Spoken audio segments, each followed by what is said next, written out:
Madam Z here. Welcome to the interview with the fabulous Michael Herkes. How are you? How are you Good. doing? How are you? Thank you for having me. Awesome. Doing fabulous here in Austin, Texas. It's nice and kind of rainy out here today, so I'm loving it. We got a cool Nice and front, so I'm like, oh cool my here. gosh, I got to It's get cool my here in sweater. Chicago, so Do I'm you guys loving get it. a cold front too? Yeah, it's like really cold. I mean, it's been 80, 90s pretty much every day, and then now it's in the 60s. So Correct. I love it. It I do makes too. me like, oh yeah, it's our time now, right? It's starting to change. Yeah, the witchy season. Season of the Witch. I know, right? Love We're it. rolling in early this year. Speaking of the season of the witch, we have a fabulous witches gathering virtual event that is November 6th through the 8th. And Michael, the fabulous, wonderful, glamorous Michael, is going to be teaching us about Lilith and glam magic. And he's going to be talking about all kinds of cool stuff. I'm Love it. excited. Super excited. I know. Me too. Love it. Love it. Love it. So, give me a little bit of my audience. Just talk about a little bit about your background and where you're from and what you do and why you're here. And just let's dive into your world.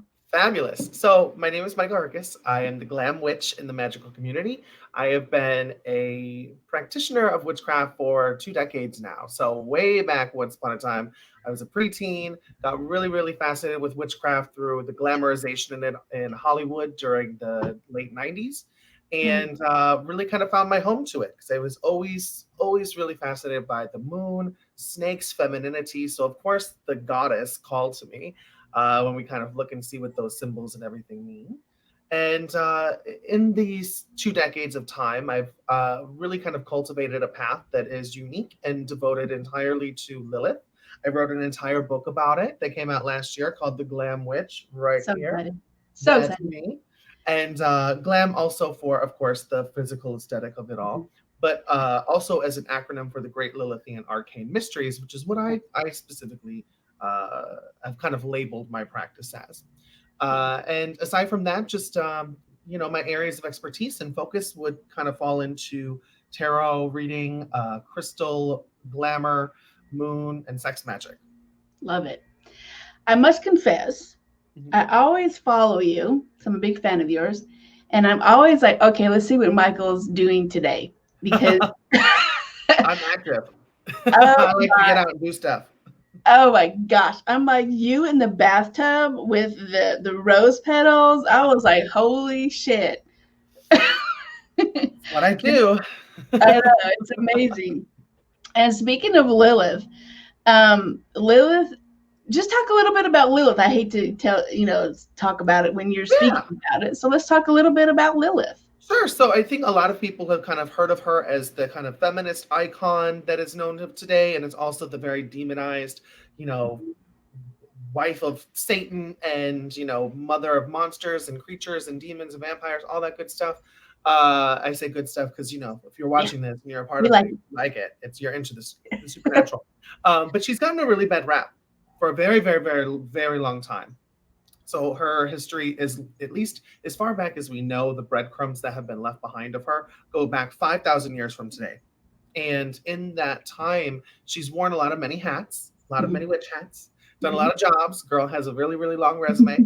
And, I think a lot of people really try to focus on that negative aspect, which is still trickled in today, especially Yeah. within the magical community. There still is some hesitation when it comes to working with her. There still is some of that negativity that's associated with her. But I do really strongly believe that she is a goddess of our time, a goddess of our generation, and a goddess of the oppressed. And with Yeah. everything going on in the world right now, from the political stance to just humanity and where we are, to also COVID and self isolation, I think that there's a lot that we can learn from Lilith. And so I'm Mhm. really excited to use this opportunity to do a class that's specifically kind of about dismantling the negative myths about her Yeah. and kind of really give her that showcase to where she belongs and where she needs right now. Yeah, I love it.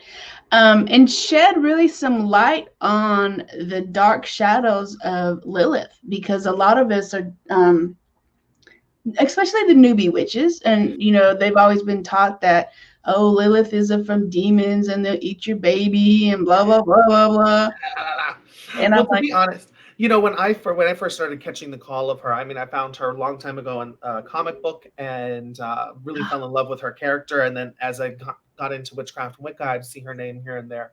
But at that time too, the Oracle of Google is not what it is today. In some ways, it was maybe a little better because it filtered out a lot more of the bullshit that we get today. yeah. But anyways, there are a lot of negative stereotypes of Lilith, especially the fact, one of the common ones is that she's a succubus. She's this seductive, sexual, powerful woman. And we know women's sexuality, or anything feminine for that matter, even if you trickle into the gay community, anything feminine, there's a war against femininity. Oh, yeah. So of course, any strong feminine presence that is really entitled and into their sexuality is going to be labeled as negative. And then we also have that kind of theory that she was a baby killer. But that's a fun one because I mean, clearly not in the literal sense, but if we really look at what her mythology represents, she represents sexuality for pleasure rather than procreation, which in a way, if you were going to be slandering someone, which was a part of a religion or a movement that was against your beliefs, you may associate that with baby killing. So she kind of was a really great scapegoat for the patriarchy at that time as we shifted from a matriarchal society into a patriarchal one. Yeah, I love it. I think it's like you talked about that earlier and you stated it's definitely her time. And especially with the witches gathering that's coming up, we talk about dark goddesses, and dark goddesses not in the way that we think of like evil, right? Oh, yeah. No, none of I mean, she's got talons and she's got horns, and she's got wings. I mean, she's the lady of the beasts, much like Pan is the lord of the beasts. She's a shapeshifter and she can transform. But I think too, one of the reasons why, because I remember too, when I first started reading and getting into witchcraft and everything about 20 years ago, it was a really big idea that like the dark goddess was always the crone, that older feminine version.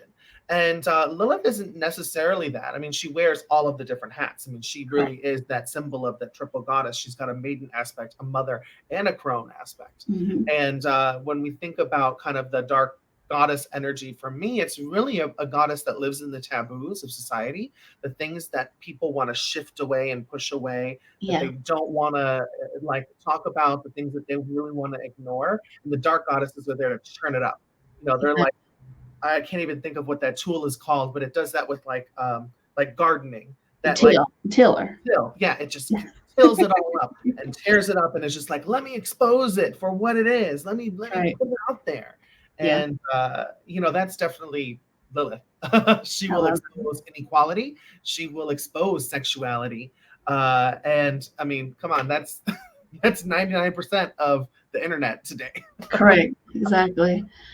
But I've always been drawn to her. So I'm so glad that you're going to be part of this event, because a lot of witches need that kind of energy, that kind of devotion into her life, especially when you're coming out of the broom closet, right? Yeah.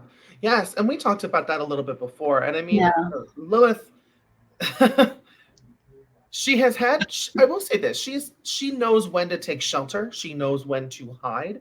Not from a scared standpoint, but for survival. Lilith is a goddess of survival. And I think that, she definitely is an entity that will challenge you. And I mean, really challenge you.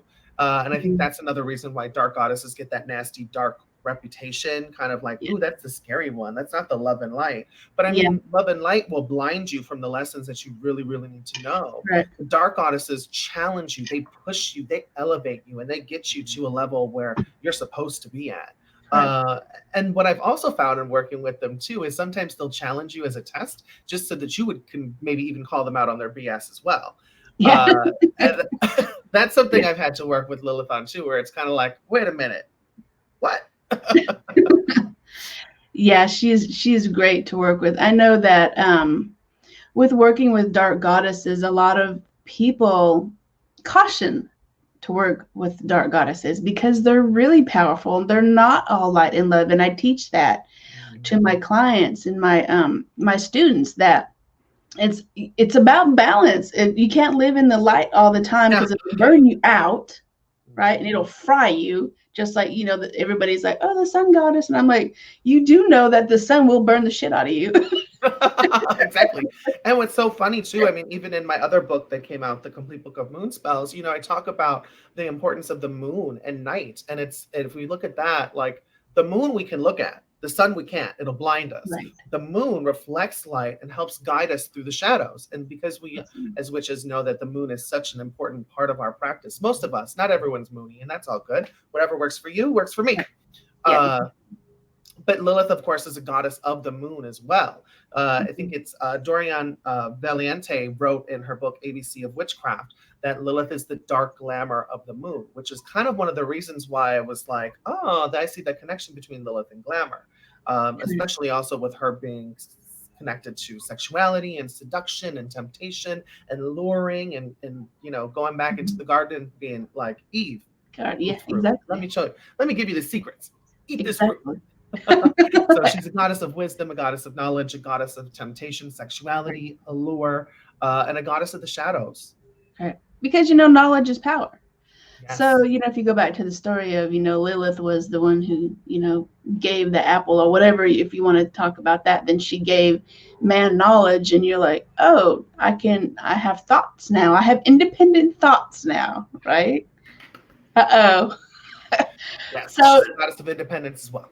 Correct. Very independent. Exactly. So let's talk a little bit about your books. I'm so excited about your books. Yes. So there's The Glam Witch that came out September 2019 last year, which is all about Lilith, all about my practice. Basically, the entire documentation of my practice is a solitary witch and devotee to Lilith, and a glamorous gay witch. And love it. And then we have this new one that just came out this July, The Complete Book of Moon Spells, which is a little bit more lighthearted. It's not necessarily as deep as the other one went. And this is just a kind of fun spell book that really is there to help guide you through using the lunar power to create abundance in your life. Not necessarily monetary abundance, even though that can be abundance, but abundance on all fronts. So it follows the 8 phases of the moon rather than this traditional 4 that we see a lot of times in witchcraft. And I give about, I want to say there's 8 or 9 spells in each one of the chapters, as well as certain like beverages that you can drink. So teas or juices or alcoholic beverages, but we also have non-alcoholic variants to those recipes, not to deter anybody away. We don't hang out with those people. They have to drink too. But it's really cool. I mean, there's a lot of space and stuff in the book for reflection and trying to set your own intentions, as well as giving some lunar lore and some ingredients and things like that. But I will say too, it's like what I love about it is it's really, the spells and stuff come right from my practice. They're not all kind of standard cookie cutter. So there are kind of like some more specialty items when it comes to ingredients and things like that. But I always see that, everything's available through the Oracle of Amazon, at least, if not your local witch stores and things along those lines. But I really do. I mean, clearly I'm into aesthetic. I think that having props and items and your ritual stuff, there's so much meaning that comes to it. And the more you kind of put into it, the more likely it is to expand, right? Because it's kind of that giving of the energy, right? You can't just show up and ask a goddess, hey, here's an incense stick, give me what I want. Like, you got to show up with the stuff. It's right? Devotion. It's devotion. That's exactly an Instagram post that I put yesterday too. Was it? Devotion. Devotion. I put up a little altar picture and put up devotion because it's very important, especially when you're working with a deity, whether it's Lilith or somebody else, or particularly Lilith, because for a long time she was feared. Her only devotion was fear. So that's why a lot of times speaking to other practitioners who work with her, she generally will always show up when you call her. Mm-hmm. She doesn't go away though. She's definitely not one that can be like, okay, you're released. It's more like you leave when you want. Yeah, I love it. Be careful what you invite in. She's awesome. So those books are a little bit of a peek inside your personal grimoire. Yes, both of them. Both of them. I love that. And you can use both of those books together, you feel? Oh yeah, definitely. I mean, Lilith is a part of this book. I mean, I give suggestions in each one of the Good. spells too, like a different color outfit you might want to wear for it, Yeah. right? Pull in some glamour. Different herbs that you might want to burn. Different days of the week and planetary hours that might be best for it if you can work it through that, as well as different deities. And of course, Lilith is riddled throughout the entire book with, Yeah. spells that I think would do really, really good for her. Spells, of course, I've worked with her on. And then the only difference is that, like with the Glam Witch, it's more of my theology that I've built, my practice, my core Mhm. beliefs, and then some spell work and stuff like that too, through a couple of different chapters that focus on uh, your psychic development and working Right. with Lilith for that and finding that knowledge, as well as your shadow self and working with Lilithian astrology. She's got Mhm. 3 points in a natal chart, in everyone's natal chart, and she Oh, always represents. She all represents like our shadow self. So I do some spell work for your shadow self, glamour magic, of course, sex magic, and then a little section I call witchcraft, which is all about the.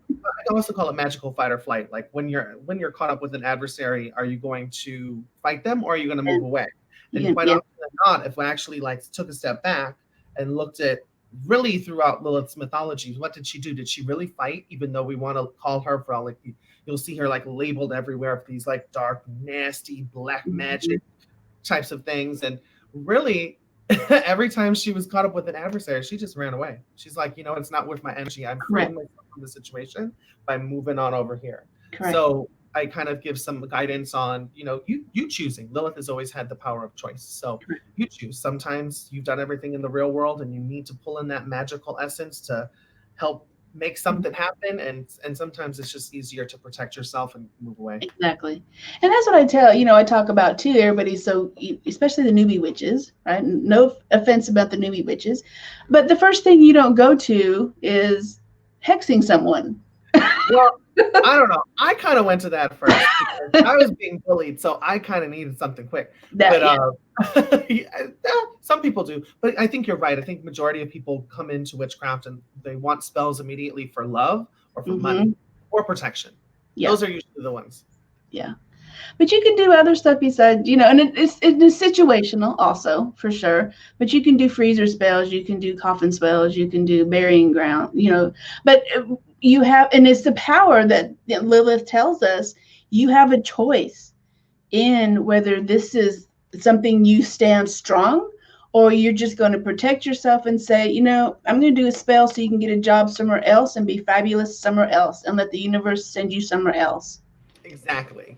It's about choices, so she doesn't And have hers to lose. I think too for newbie witches, I've written about it. I believe in both books, if not both, then definitely in the Glam Witch. But I wrote about how I think a lot of times witchcraft's clearly having a movement again. Yes. Our moment, it's Yes. really really budding up. I think a lot of it too comes from our pandemic and everything that's going on, and people trying to find answers to outside narratives that they've been fed their entire life. Correct. And uh, what I hate to see is when people come into it initially because they think that it's like a fast food spirituality, like where your spells are quick fixes that you can quickly like put a band-aid on it and move on with your life. But no, it actually takes a lot of work. So what I try to tell people too is, look at your spells like you would a crock pot recipe, right? Mhm. You have to gather your ingredients. You got to put them in the pot. You got to let them simmer. It's Mhm. always better if you leave it on low and you let it go for a longer time than if you it's going to be Correct. quickly and moving through things.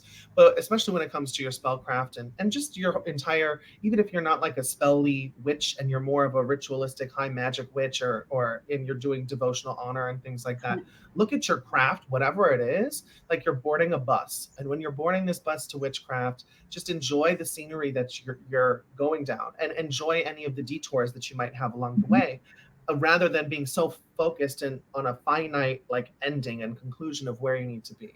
Like, And then, disappointments. I mean, how yeah, many spells have you done that didn't freaking work? oh, a lot. And you just I've had can't. a lot that worked and I've had a lot that haven't worked. I've Yeah. had some Yeah. great ones that have manifested recently. I've had some that were complete duds and did not work. And sometimes too, it's the universe being like, not ready, not Exactly. ready. or you know what, I'm sorry, but you're interfering so much with your destiny, and you have something really, really great over here. So Yeah. why am I going to keep you in this relationship that's pulling you down and holding you back from all of the fabulous things that you're going to do? Nope, we're getting rid of that relationship. You're not getting it back, or stuff like that. I love it. Um, yes. So I hear where you're coming from with that. Yeah, you have to, when you're a powerful witch, you have to take the good with the bad. And like you talked about taking the bus ride, you have to deal with the flat tires. You have Yes, to, you have to. and be humble Oh about it. yeah, Be humble enough to say, you know what, yeah, I messed up, and oh yeah, I probably shouldn't have done that.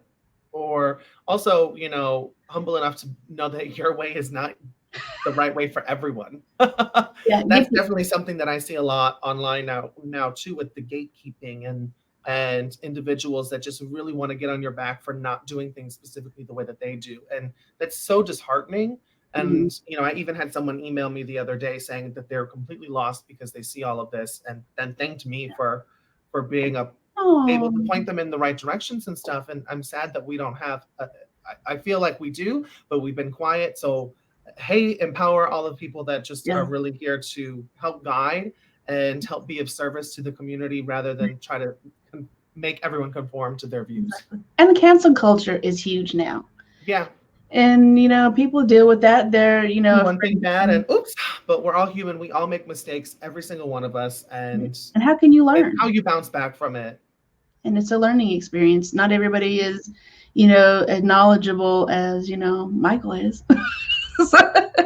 So we're gonna have hiccups, but that's why I did the virtual witches gathering, is to bring practitioners and knowledgeable people in their craft like you together in one Yes. space where a lot of newbie witches are lost. I mean, I don't even say newbie witches, I just say a lot of people Oh, are I just feel you, lost. because it was a couple years ago when I went to Hex Fest for the first time, and that's really what got me into writing and being out here and everything. Because I'm a hardcore solitaire for a very long time, because I always kind of stare away from the BS of other people trying to be dogmatic on you.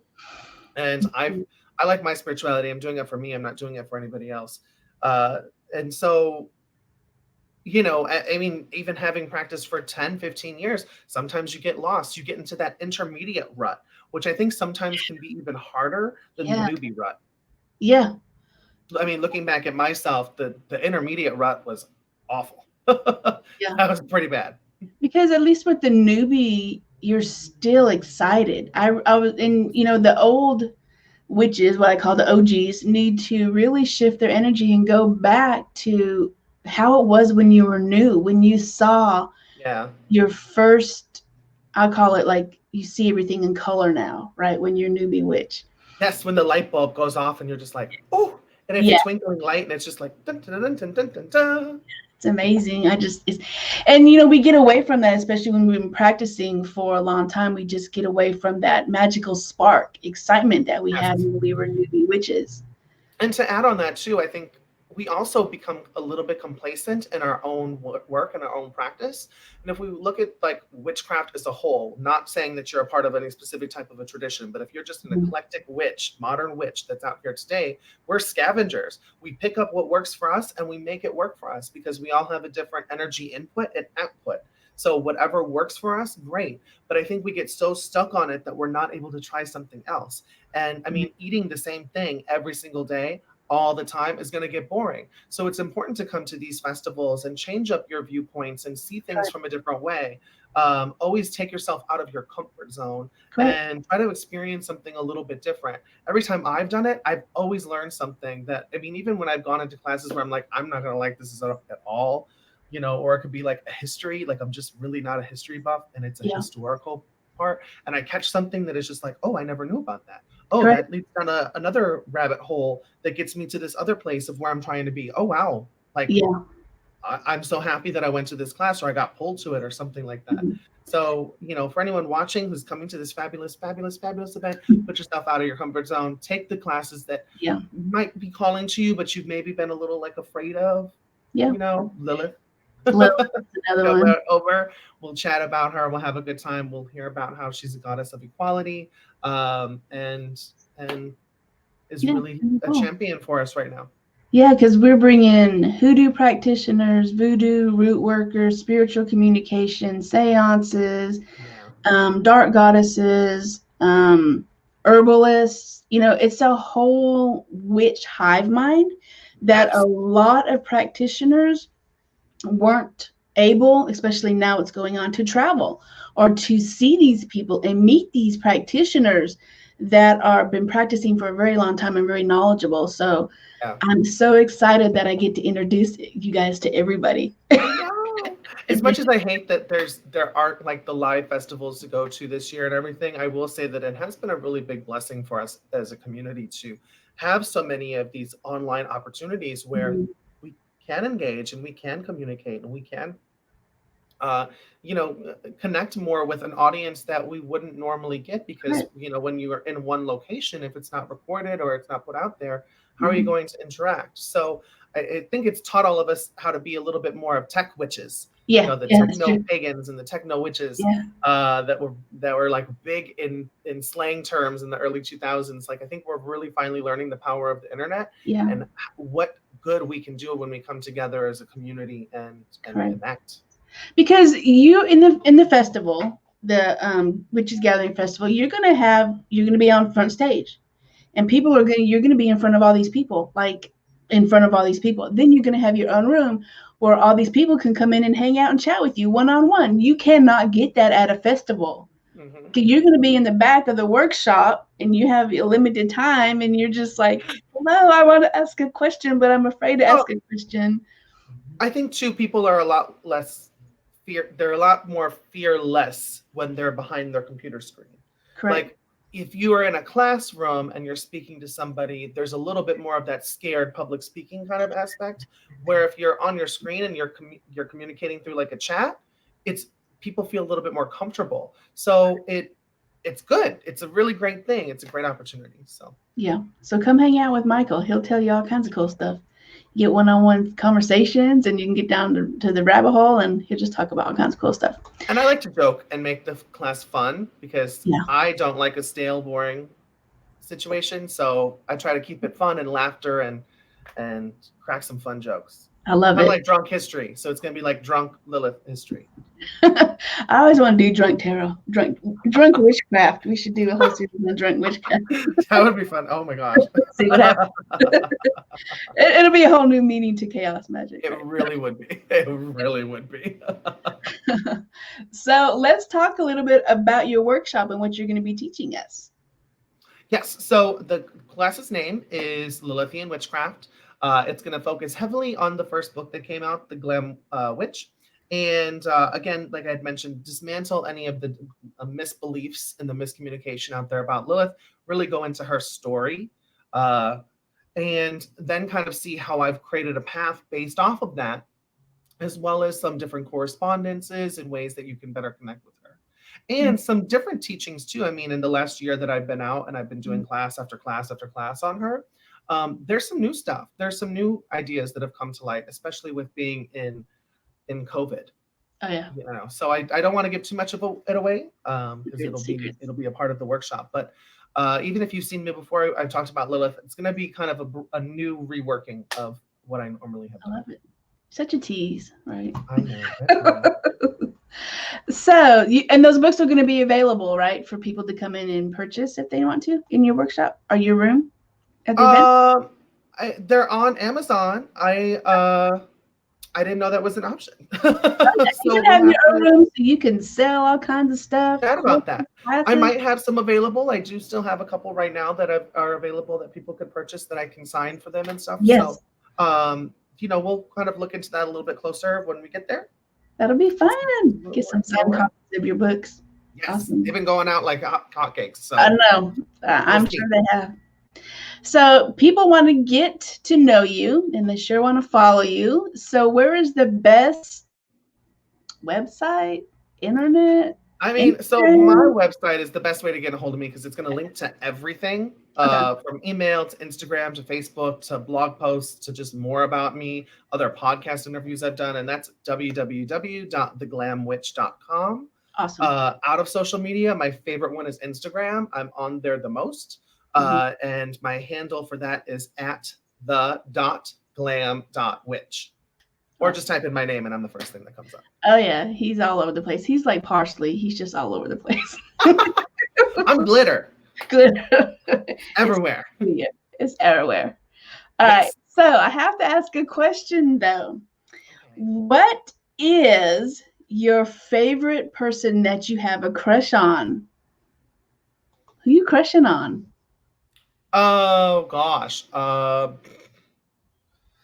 I don't know. From a witch standpoint or non-witch? Like maybe a favorite book, an author, a podcast. Well, in that case, not necessarily like a romantic kind of a crush, but I'm gonna go with my literary high priestess, who's become a really good friend of mine, Fiona Horn. Love everything that she's done. Very, very thankful for our friendship and where we are in our paths. And for all the guidance that she's given me over these years. Her books are always so much fun. There's a lot of personality to them. She writes as though you're talking to a friend rather than you're being talked down at. Yeah. And so I've definitely tried to kind of adopt that writing style in my writing because I really related to it. But of course, her first book, Witch and Magical Journey, is what set me off on my spark of witchery 20 years ago. And her latest book, The Art of Witch, is a really, really great one that I recommend for anyone who's been doing this for, a good chunk of time.